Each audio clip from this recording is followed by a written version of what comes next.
आज बात पाकिस्तान के उस प्रोपेगेंडा की करेंगे जिसे उसने यूरोप की धरती पर बैठकर पूरी दुनिया के सामने फैलाने की कोशिश की है। बेल्जियम की राजधानी ब्रुसेल्स में पाकिस्तान ने सिंधु जल संधि को लेकर एक बड़ा सम्मेलन आयोजित किया। इस मंच से पाकिस्तान के उप प्रधानमंत्री और विदेश मंत्री इशाक डार, पर्यावरण मंत्री मुसादिक मलिक और कई अन्य वक्ताओं ने भारत के खिलाफ आरोपों की झंडी गाड़ दी।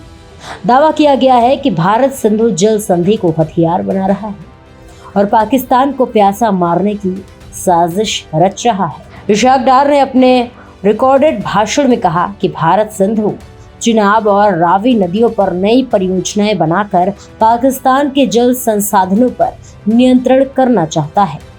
उन्होंने ये भी आरोप लगाया कि भारत नदियों का प्रवाह मोड़ रहा है और इससे पाकिस्तान का भविष्य खतरे में पड़ सकता है।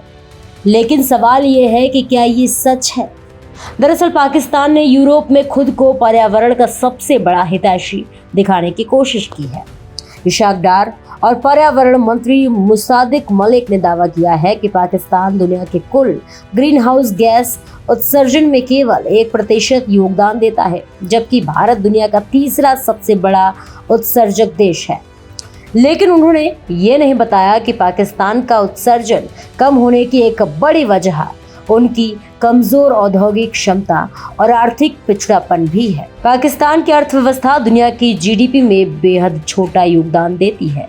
देश के कई हिस्सों में रोजाना 10 से 12 घंटे तक बिजली कटौती होती है और लाखों लोग बुनियादी सुविधाओं से वंचित हैं। यही नहीं, सम्मेलन में मुसादिक मलिक ने बाढ़ और जल संकट के लिए भी भारत को जिम्मेदार ठहराने की कोशिश की है। उन्होंने दावा किया है कि भारत की नीतियों की वजह से पाकिस्तान में जल प्रवाह अचानक बदल रहा है।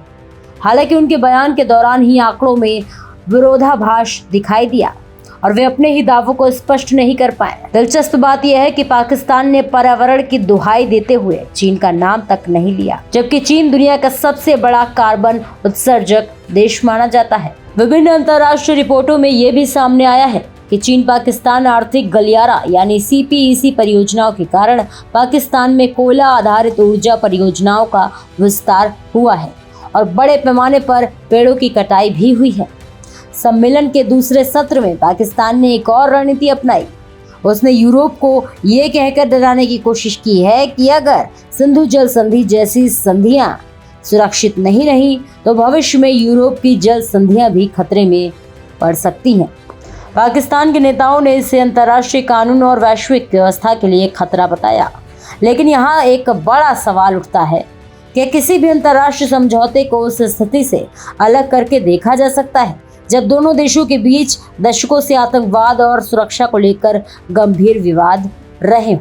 भारत लगातार ये आरोप लगाता रहा है कि पाकिस्तान की धरती से संचालित आतंकी नेटवर्क भारत को निशाना बनाते रहे हैं। मुंबई 26/11, उरी, पुलवामा और हाल के कई आतंकी हमलों में पाकिस्तान आधारित संगठनों का नाम सामने आता रहा है। ऐसे में भारत की सुरक्षा चिंताओं को पूरी तरह नजरअंदाज नहीं किया जा सकता। सबसे दिलचस्प बात तो ये है कि जब सिंधु जल संधि के मामले में पाकिस्तान का पक्ष रखने वाले वकील फैजल हुसैन नकवी ने भी स्वीकार किया है कि भारत द्वारा उठाए गए कदमों के पीछे आतंकवाद से जुड़ी चिंताएं एक महत्वपूर्ण कारण है। हालांकि उन्होंने इसके बाद पानी को मानवाधिकार का मुद्दा बताते हुए अंतर्राष्ट्रीय हस्तक्षेप की मांग की है। कुल मिलाकर देखा जाए तो ब्रुसेल्स का यह सम्मेलन पाकिस्तान के लिए सहानुभूति जुटाने की कोशिश जरूर था, लेकिन वहां दिए गए कई बयानों और आंकड़ों पर सवाल भी खड़े हुए। अब देखना होगा कि अंतर्राष्ट्रीय समुदाय इस मुद्दे को किस नजर से देखता है। क्या पाकिस्तान की अपील को समर्थन मिलेगा या फिर तथ्यों और सुरक्षा चिंताओं के आधार पर